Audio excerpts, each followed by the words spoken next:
I strongly believe humans are like breeds, like dog breeds. They're born with certain strengths and proclivities that match up with certain professions, like the artist or the mathematician. In the corporate world, there's the people that are really good at sales, the people that are really good at accounting. Why do growing businesses go broke? Welcome to the Profit Answer Man podcast. I'm Rocky Lalvani, and I help 7 and 8 figure business owners scale profits and cash flow while working less. Every week, we dig into proven methods like the Profit First system, other cash flow strategies, and real execution. No accounting jargon, no fluff. If you're going to be the backbone of America, creating jobs and serving your mission, you deserve to be well rewarded. We're Profit First certified professionals. If you want the masterclass, check out episodes 2 through 13, including Mike Michalowicz, where I break down the entire Profit First book, chapter by chapter. If you want, grab your free copy of the Profit Blueprint book at profitcomesfirst.com and start making profit a habit today. You built this business to serve your mission and your freedom. Let's make sure it pays you back. We also offer strategic tax planning and preparation to help you keep more of that profit. Now let's dive in. People ask me, what do I do? Here are 3 things. We drive more profitable revenue, we manage costs, and we keep more cash. Now, when this happens, you get a big tax bill. And that's why I finally convinced my wife, Dolly, she's the CPA, to help clients on the tax side make sure they strategize to pay as little as possible. If you want help driving revenue, managing costs, and keeping cash, or the tax consequences, reach out. We're happy to help you with that. You're grinding. Revenue's up. But your profit, your sanity, that's down. Here's the problem. You're probably hiring the wrong people. Not at the wrong job, wrong at the type of job. Today, Casey Wu, who scaled multiple companies to exit and built a community of 1,200 elite operators, is breaking down why the person you actually need isn't who you think. And spoiler, it might change how you build your team forever. He's been multiple times sitting in the CFO role, COO role, and has invested in hundreds of companies. Let's meet him and see how he does it. Welcome to the Profit Answer Man, Casey Wu. It's great to have you join us today. Thank you for having me. Can you share a little bit about your businesses and yourself? Yeah, absolutely. So I currently run a partner in 3 organizations. They all service what I call is the scaler. Specifically, it's high growth, mostly tech operators that are, the CFOs, COOs, biz ops, early stage founders of the world. I can talk later about to me, the horizontal generalists. There's Operators Guild, Fog Ventures, and Guild Talent. Operators Guild is the community. It's about 1,200 of us around the world that are some of the top operators in early stage tech. And it's the community for education and events and problem solving and all the kind of usual professional organization things, like peer groups, et cetera. Fog Ventures is the investing arm. So we're the top operator syndicate. As the buyers and builders of B2B, we get special access and can add a lot of mutual strategic value. And then Guild Talent. Guild Talent is the talent arm that helps build the teams, hire fractional, permanent for scalers who are at companies, as well as potentially sharing, jobs, et cetera. So that's what I do. But my whole focus and professional mission is on benefiting, enabling, and empowering the scaler.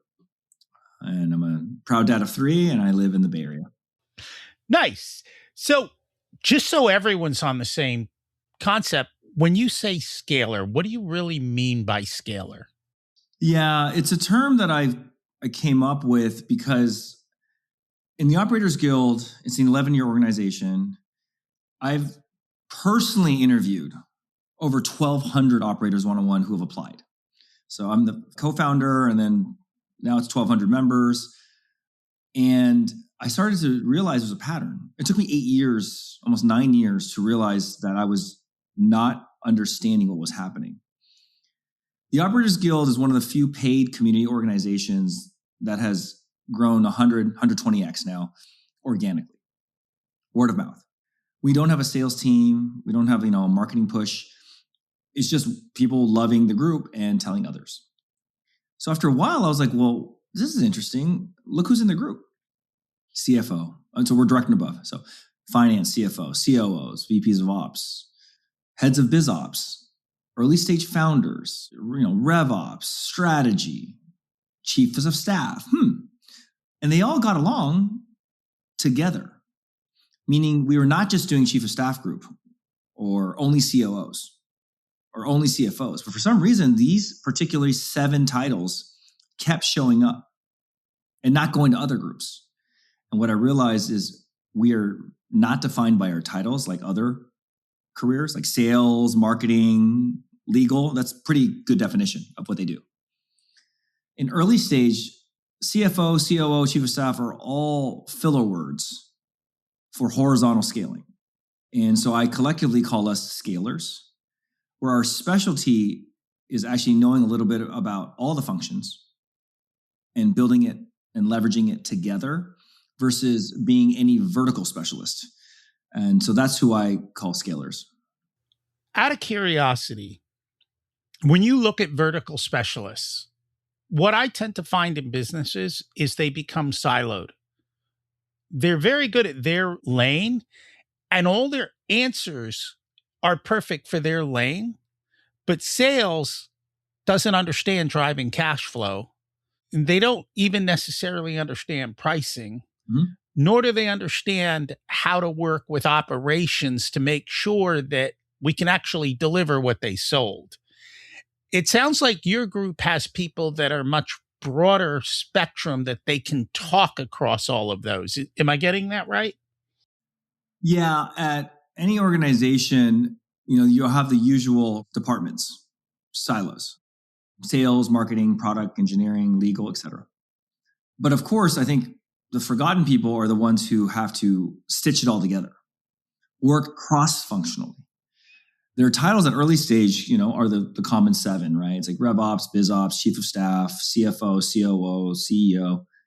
And yes, for them to do their job well, they have to get along with many different types of personas, understand the business and all the moving parts. And I liken it to like arteries or the nervous system in the body, where it's not an organ like a heart or a kidney. Those are specialists. It's actually the thing that connects all the organs, feeds it all, grows together. It's that analogy. So yes, I think both are very important. You need a dedicated sales team, right, to know what they're doing and all that, the dedicated legal team. But scaling is the art of coordination. And I was at WeWork, right, which is like great product, sold like crazy, but it went bankrupt. Why? It didn't scale correctly. The finance aspect, the legal aspect, just the timing and balancing of fundraising and real estate. That's a very critical part of any business, especially one that's moving that fast and it's physical. But basically, I want to spotlight that everyone knows the value of an engineer or salesperson, but they're forgetting the 10x value of a scaler. And it's true. Somebody who can bring it all together. I always think of those people, I think in EOS terms, like it's the integrator, the person who oversees it all and says, this is how we're all going to work together, and creates that. And a lot of times you get the business owner, they've got a big vision, but they're not great at execution. And so I look at that as execution person. But to actually have an entire team of execution people, wow, that's a whole different level, I think. Well, I think it's a ratio. It depends on the business, the coordination efforts, but it's a ratio. The bigger your teams get, probably the more integrators are needed. The more complex and moving parts, probably more the integrators needed. But you need both. To have arteries without the kidneys, not going to work either. But you need both. No, very true. So you talk about horizontal generalist as a term. Can you help us understand that? So I'll talk in kind of blanket statements, but for a long time, business, if you look at business as a whole, Small was generally unsophisticated, small business, or paid less interesting, less prestigious. Look at the top students who come out of the top schools. They want to go to investing, Wall Street, management consulting, corporate, PG&E, McDonald's, Coca-Cola, Amex, right? Corporate, big meant Amazon, big meant prestigious and stable and all that. That was for the longest time kind of what the world was like. And then all of a sudden, tech came. Tech, because of the unique nature of capital light, speed, high margins, and it's eating the world, created hyperscale early stage, where small and sophisticated came together, or small and complicated came together. Whereas before, once again, small was kind of like more simple. You didn't attract like the most overachieving people, and just as a blanket statement. So it's just not as complicated or fast. And then the money came. Tech became very profitable. So then you get talent. You get all these really talented, people from McKinsey or Goldman Sachs or Amazon or wherever saying, you know what? Let me try this early stage thing. But before, if you said, I'm going to go to Series A 12-person company, people would look at you weird. Like, why would you go to Stanford to do that? Or, whatever. Why don't you go to... So that started early stage generalists, because as a human physics and business are, the larger an organization, the more humans specialize. That's just the kind of way the human brain works, and categorize. That's the legal team. That's the sales team. I kind of joke, I think IBM, I'm going to make this up, has like 200 people who just do payroll. That's all they do, right? So think about it. The bigger it gets, the more specialized. The smaller you get, the less specialized, right? That's just the way kind of the spectrum. If there's only 10 people at a company still needs to do all the things. It needs to do payroll, but guess what? You only have 10 people. So you have to start having people that do more than one function. So the value skill set and the needs of early stage are more generalism, more multi-hat. And then a larger is more specialty in general. Okay, so if you follow me like that, tech exploded over the last 15, 20 years. Startups became not a hobby, but a profession. And you started professionalizing hyperscale small companies. So the talent DNA started moving up, compensation started moving up, and you started developing a whole profession that really has never been a thing before. And I call it scalar, or, as a generalist. But generalist is a bad term, right? You don't say, oh, I'm a generalist. You know what that means to people? You're mediocre and you're not great at anything. And then the last thing I'll say is just to kind of wrap up the idea of what's happening. In the military, you have Army, Navy, Air Force, which are enormous organizations, right? They're specialists. You have a tank driver, submarine driver, mechanic for a plane, which makes sense. But then 100 years ago, Special Forces was created. Special Forces is Delta Force, Navy SEALs, Rangers. Why do you need to create a whole new division? They're more for nimble guerrilla warfare, 10 people going in on a mission. They are generalists for the most part. A Navy SEAL or Delta Force, they have to have a lot of different, a cross-function understanding of battle, shooting, teaching, explosives, medical, right? They're not any one thing. They're generally not a submarine mechanic, right? That's the same thing that happened in business. We have guerrilla warfare in business now. So scalers, to me specifically, are the special forces of business. They get dropped in and out, may not be a long battle. They got to get this thing to work under high pressure, and you got to know a little bit about everything. That is what's happening in the business world today. Interesting. And things always change. People shift where they go, follow the money. Have you ever heard of the book Range, where generalists triumph? Yes. Yeah, in a specialized world. And that's what it talks about, is that people thought specialization was great. And yes, it is in very niche things. But when you're so specialized, you don't see how the whole thing fits together. And it becomes very hard to move IBM, doesn't it? Because trying to get anything done is impossible. Whereas in a small company, we can get stuff done this morning and we can make it move. And that to me is a lot more fun to be able to work in that type of environment. Yeah, absolutely. So, for the small business owner, how do they think about this? How do you even find that generalist in a sense? How do you determine if that person has, because I'm guessing it's somewhat of a personality type and it's a somewhat of a way they're built. And I know that because that's kind of how I'm built. Yeah, as part of this book I'm trying to write, one chapter is the personality and persona, or the DNA. Because I've spoken to so many scalers, I started to see the pattern. I would consider myself, one of them, which is I strongly believe humans are like breeds, like dog breeds. They're born with certain strengths and proclivities that match up with certain professions, like the artist or the mathematician. In the corporate world, there's the people that are really good at sales, the people that are really good at accounting. So I kind of joke, if you've ever been to a lawyer conference or a dentist conference or a sales, do you think it's a coincidence they all look alike? They all act alike? Do you think that's a coincidence? No. It's because the traits about them make them a little bit better, at something than another. And so, yes, scalers are more horizontal. So it's harder to see the pattern as compared to lawyers or doctors or engineers. But the integrators, the generalists, the scalers, what I've seen is one is they generally are very curious, right? So they don't really like to kind of just be one thing. They like to be in all the things. There's an artist element to them, creativity, creation, innovation, disruption, problem solving. They really like to tinker and say, okay, how are we going to take this chaos and make it organized? Meaning they kind of run towards problems and find it interesting, versus some other personas are like, screw that. Like, I'd rather a stable, cleaner, corporate environment than chaos, disruption, innovation.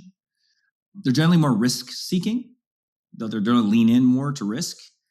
Impatient, a lot of neurodivergence like ADHD is indexed in there. Similarly, kind of bored easily, need that dopamine stimulant high, right? So when you take risk, disruption, high volatility, it tracks that type of person. I can keep going on, but yes, there's a very distinctive personality for entrepreneurs and early stage. How do you find them? Well, Operators Guild was one of those. I was trying to find my own people, and I didn't fit in a box like just finance and I found them through, the group. One is it's getting more formalized now. So people in functions at early stage that are COOs, CFOs, that are strategic, biz ops, chief of staff, that are by nature doing the job already of cross function and doing it well. Well, that's one way to find them is looking at their LinkedIn and seeing what they do. The other is you can kind of tell if someone is a little bored and not interested in doing one thing. Like, for example, a good example is, there's people that are career salespeople, or they're good at it, they love it, they're happy with it. I could do sales, but I don't know if I could really primarily do sales. So when you talk to someone, you can kind of tell if there's someone super interested in a lot of things. They're always side hustling. They're thinking like systems. They always want to solve problems cross-functionally. You'll start to see people who want to be more vertical versus horizontal. Operators Guild is another answer. Is we are literally home to some of the best tech scalers in the world. So there's also organizations, groups, but also just paying attention. When I look at the group, and maybe it's just my vision, I see what I want. It looked like there were a lot of finance people. Finance is about 30% of the group. COO ops is about another 25, 30%. Then you have what I call special ops. That's biz ops, chief of staff, folks that not with big teams, but I kind of internal consulting. That's another 25%. And then the remainder is early stage founders. Okay. I find, and I know you said this is old news to you, but I find a lot of people are late to bring in the finance part. Yes, and increasingly so. That's gotten better. But finance in not the investing world. So in the investing world, Manhattan, Wall Street, finance is deemed to be like the first class citizen. Mm-hmm. When I left Wall Street to go to tech, it was the third class citizen. But 12 years ago, I came to Silicon Valley from New York, and I was asked, do I code or do I sell? They literally asked me, do you code or do you sell? I'm like, I can try, but I do things called finance, business operations. I clean toilets, I do the generalist thing that I didn't realize how to describe it at the time. And like, oh, are you the accountant? Do you do the budget? I was like, oh, I could, but it's more, strategic finance and planning and fundraise and all the businessy things. And at the time, they was like, what do you mean? You know what matters is product and sales. The rest just counts cash, pays the payroll, keeps us out of jail. It's just like, you're just like the back office. And so finance was just deemed to be like a necessary evil. Oh, we need the accountant to do the taxes and to sort the departmental expenses. Over time, more advanced finance DNA has entered the smaller company world and started to up-level from FP&A, financial planning and analysis, to strategic finance. And that, I think, you can now call it business intelligence, right? Now with AI, the finance seat is becoming much more strategic. What I call business first, finance second. So that's where the finance organization has advanced, and people are not hiring as late. Now, there's a difference between hiring, I guess, specialists late early, like an accountant or someone that's very focused, versus a strategic finance leader or strategic finance integrators. I think people see the value of them now that are exponential rather than linear. And the more of them there are, the more people see it, the more they refer others. And a common trait is they come from things like investment banking, they come from investing because they are trained in the art of business first. So over time, I think the finance function has gotten a lot more credit and is a lot more strategic. But yes, if you just think of the finance function as back office accounting, you probably should look into more forward, front-facing strategic finance. And I think that's a different kind of person who comes from a very different background. And so they behave very, very differently. You work with a lot of AI in the startup world, don't you? Yes. And so I am thinking in what you're talking about, AI is playing into a big part of this game now to be a generalist. How is that all coming together, and how are you guys seeing, and what are you doing with AI? Yeah, it's becoming more and more clear to me. The next phase of AI is agents. There's AI that is specialized in doing something. It could be legal, it could be CRM stuff, it could be note taking. And it's going to move toward millions of agents that have specialty that talk to one another, which is basically similar to how humans work, right? Humans have specialty. You talk to each other. And that's how business works, right? You just coordinate between humans. The only difference now is humans plus agents. So that's what's slowly happening is agents are entering the world. You have the accounting agent, you have a legal agent, and then you have a human that interacts with them. I think over time, that mix is going to shift. More agents will do the things that humans don't need to do anymore. I think there'll be still a coordination layer for some time. The other thing we're seeing is this goes back to integrators or scalers. I think specialists are the most at risk. Anything that's kind of formulaic or expert in nature or repetitive in nature, et cetera, for example, bookkeeping, or I guess writing for language, is the first to get replaced with AI agents. Maybe not 100% replaced, but obviously a lot of that more mundane or rote stuff, like matching invoices, all that, right? It's in theory, a computer can do. That starts leaving more senior roles, like, for example, the litigation attorney versus the paralegal, right? You have more senior type strategic, more complicated specialists and integrators. So the integrators, someone called it AI maestro. It's like the coordinator of AI managers. And why is that? In the end of the day, business, it's a business, right? So you have to understand parts of the business. To manage the marketing agent and the finance agent, you generally need some sense of understanding of finance and marketing. And that's where integrators come in. we are so used to doing cross-functional work. The difference is rather than a human, it's a human and a robot, or human and an agent. So integrators and scalers now are becoming more and more leaned upon to be the higher mix of the population, and human specialists are being less and less. The other way of, that we see is, to put it more bluntly, right? If you're an owner, one thing AI does is potentially help you increase your profit margins. A $100,000 person, in theory, could be now a $200 a month AI agent. That's a lot of money to your bottom line. Like, can you blame owners for increasing profit? So what does that mean for an owner? They look at their biggest expense, generally payroll, human payroll. And I think there's only two buckets: those they can replace with AI, and those that are invaluable because they leverage AI. So becoming invaluable versus replaced is, I think, also what's happening. If you're someone at a company that is just leveraging AI, and you are doing 10x more as a single human because of AI, I think you're going to have a job. So that's another thing we're seeing, is leaning in, embracing AI, and bringing it all the time to the company. I use AI all day long. I find that my AI is starting to become human. And what I mean by this is it's getting lazy. It's giving me wrong answers, and it's not doing what I told it to do. Okay. Which I think there was just a big news article this morning about Amazon deploying stuff with AI agents or AI coding, and they had some major blowups. And now they had to pull back.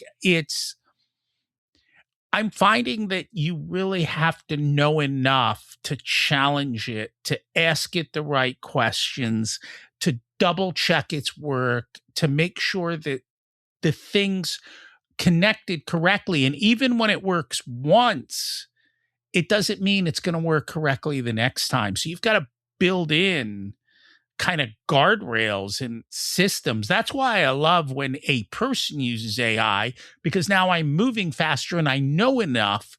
But if I don't know enough and I just take the AI answer, Exactly.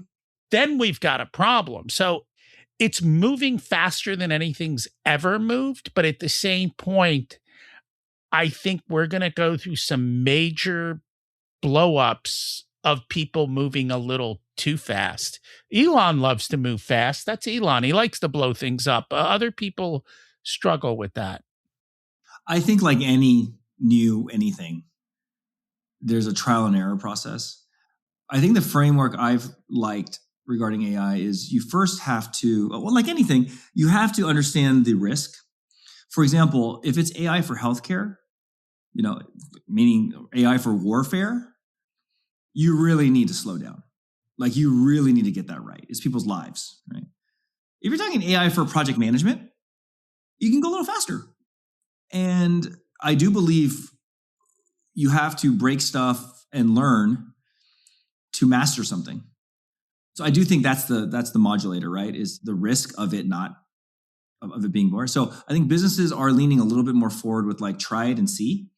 That they need to have, like, if it goes wrong, what's the cost benefit? There's invariably going to be things that go wrong, but that's how you learn. Now, hopefully it's more, innocuous things. But I'm not surprised that tech companies like Amazon are having a little bit of broken glass. How do you feel about broken glass as you're building things? Because I think a lot of people don't like broken glass. And there's also a certain mindset, like internally, people may look at it as failure versus an experiment. You're probably talking to someone very biased. I'm sitting in the heart of Silicon Valley, where it's go big, go home. So I generally tend to lean toward fast iteration, break, learn, and iterate, and keep improving. So I say, get to 0 to 80 real fast, rather than spend all my time going from 80 to 100. And that's because we're early stage. So at early stage, it's just, there's no need to pour cement on anything because it's changing so fast. So velocity and nimbleness, at least in tech or AI, is a virtue. That's where I think, air quote, broken glass is probably more beneficial and not, depending on what it is. Once again, if it's healthcare, safety, right? That's no. People's payroll, like make sure slow down. But I really do think you got to pick your battles. But when it comes to innovation, product, I think taking some risk is a very important thing. Being too conservative and things that are not life and death, et cetera, I actually think are going to cost you to get second place. What's the failure rate like in your world? When I say failure rate, companies that don't make it. I mean, it depends on what you define as don't make it. I'm sure ChatGPT will have great stats on this, but I think in general, my random guess is probably something like, 70, 80% of startups, tech startups, don't make it in terms of highly profitable or bought or IPO. So yeah, I think it's that. I mean, it's a kind of a power law. And then there's a few that make it really big. So this is the age-old question. At what point do you start taking a profit versus plowing all your money back into growth? I'm going to give you the McKinsey HBS answer. Whenever the profit return back in the business is greater than the profit invested elsewhere. If you put in $1 and it generates $3 more in the business, you probably should keep going, unless you have something that generates $4 or $5 elsewhere for shareholders. But really, it's a reinvestment calculation. And so certain businesses, some growth initiatives are going to be worth it. And you can keep burning money because it generates more money, right? It's just the law of math. Others are like, we're striving for growth campaigns that don't really do anything. We're just literally making up stuff. At that point, you should probably dividend the cash back out, focus, not expand, deepen. How do you determine between those two? I mean, that's where I think experience, understanding of business, having seen enough businesses, being a student, and understanding of business is important. I think all businesses have first principles. They go back to a product, the cost of marketing, the cost of maintaining, it all goes back to business physics. So if you understand business physics, I think you just break it apart, right? And then I think you do the exercises. Okay, well, what do you want? You want $1 million for what? Okay, well, how much is it going to cost? How long is it going to take? Is it $1 million or $1.5 million? Can we start with 200,000 and test if this works? What is the expected return? It could be customers, it could be higher retention, which can all be roughly quantified. So I think one thing is you roughly quantify a hypothesis, then you test small and fast. If it starts to work, give it more fuel. And that's the formula. So sometimes the answer is we don't know, we need to try. So one of the ideas is try. I find a lot of business owners are extremely optimistic. Yeah. And being the finance guy, I tend to be, I'm not going to say the word pessimistic. I'm going to say prove it. And just kind of like you said, this is going to work. All right, before we commit $1 million, how about we commit 10,000 Exactly. and test it? Exactly. And then we'll commit 50 and see if the 10,000 was luck or reality. And now that the 50, and then we do 100 or 200 and the 200 works, and just scale it up quickly. I just find a lot of people don't take the time to necessarily do the math, but they're living in a different world than you are. No, I think all the frameworks apply. No, I think speed and resources are what changes things, or complexity. But no, I think the beauty of optimism or confidence is what makes the world go round. I do think, to your point, it's about measured risk, not reckless risk for all things. Translation, I think taking no risk and being super conservative, unless it's like something that needs to be, like medicine trials or something like that, is a bad thing. But this is what I meant by, broken glass, trial and error. For me to learn AI, I need to break some stuff. I need to learn what didn't work at small scale to finally find what works. So accepting air quote failure or things not working, I think is a critical to success. No, I agree with you. One of the things that you've probably seen is how fast growth and complexity cause massive amounts of trouble. So, what have you seen with that in your I've experience? seen both, by the way. So I think the laws of nature are volatility cuts both ways. OpenAI was a massive success. WeWork had a lot of volatility and leverage and suffered bankruptcy. Both are very explosive, risk taking, forward leaning. So I think it's the laws of risk reward. If you want to do a lifestyle bootstrap business, it's lower downside potentially because you're managed, but in theory, you're not going to get explosive upside either, right? It's just kind of the laws of no free lunch. Where you want to go big, go fast, land grab. Uber had a ton of lawsuits in the beginning. They asked for forgiveness, and guess what? Very successful business. They went head to head with taxi drivers. Things got ugly, but it was a service and product that was better, and customers said so. So I think you just have to pick your poison of what type of volatility you want for upside downside. Yeah. Do you see a point where it goes opposite? Because I'll be honest, in today's world, I'm almost going back to cabs. And I wonder, is that same thing? AI is explosive right now. Does it come back to a point where we've got to find a new balance or a new way? Or Yeah, I think in general, anything extreme is probably not great. Anything. Social media, to some extent, can be helpful, but also extreme, not good. AI for sure is something that I think the scariest thing about AI and what's concerning is it's one of the few technologies that I think man may not fully understand. At least the nuclear bomb, like the creators understand how it works and what it does. I think AI is like, I don't know why it's doing what it's doing.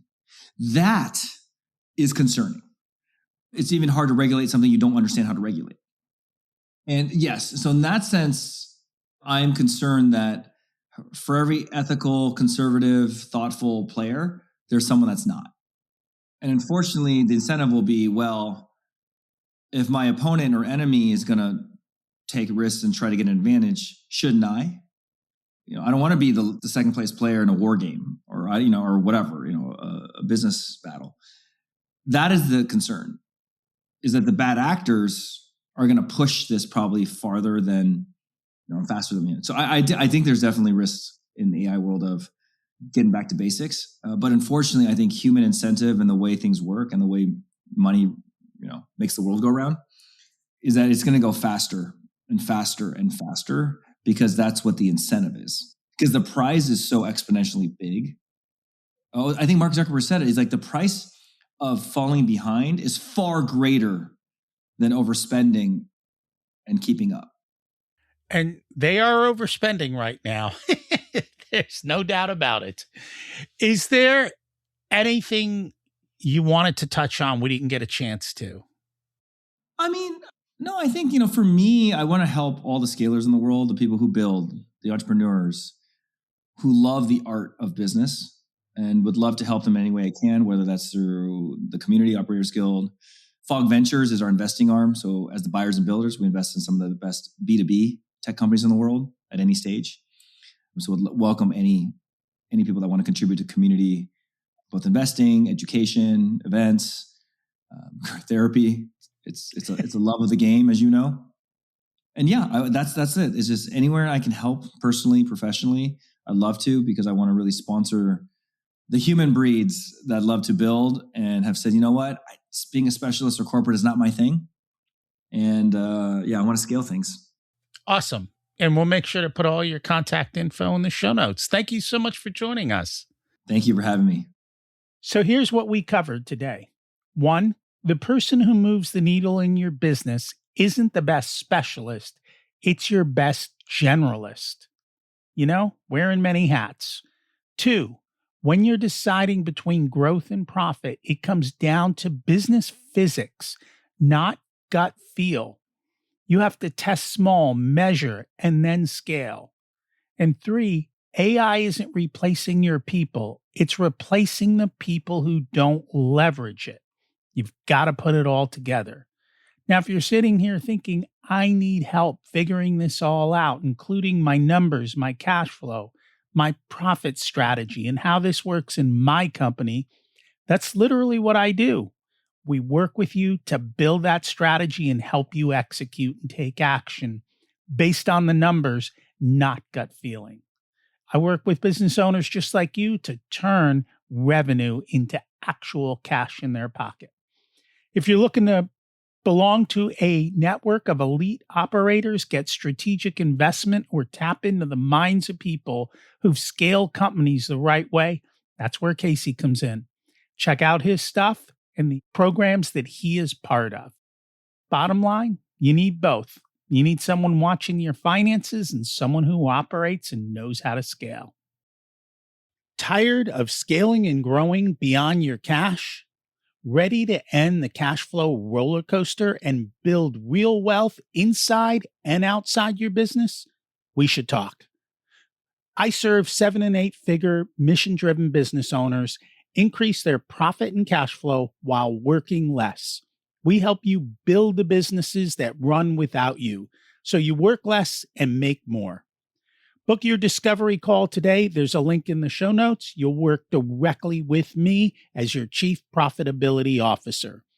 If you're a 6-figure business owner, check out the Profit Blueprint program at profitcomesfirst.com. It's your guided path to mastering your numbers with my assistance at an affordable investment for your revenue.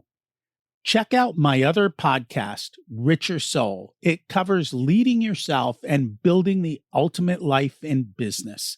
There's also a link in the show notes. Thanks for listening to the podcast, where revenue is vanity, profit is sanity, and cash is king. Have a profitable week.